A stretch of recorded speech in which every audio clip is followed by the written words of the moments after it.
Ngasguskum Shisha ba pik ta ayana Ngam tip shu ya ka kriat kapja Ngam tip shu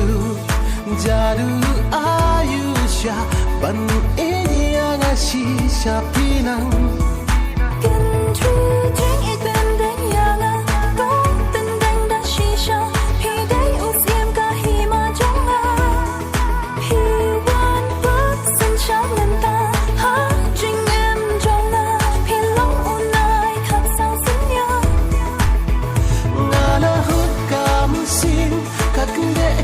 Shadem haba piwan man kedubiana kamun sin jonga ngala kamun sin kakende eka shadem haba piwan man kedubiana kamun sin jonga tubat kikti daka jeng in kachaba pialam nan ngate pins no Kabangi ya pelio na pihana Ngasguskum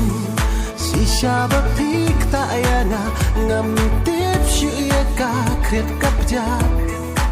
Ngam tip shu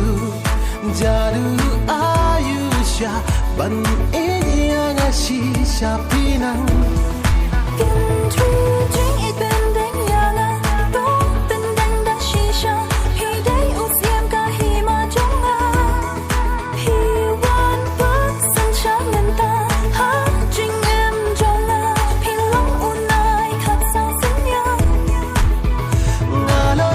kamun sin Kakende eka shadem haba piwan man kedubiana kamun sin jonga ngala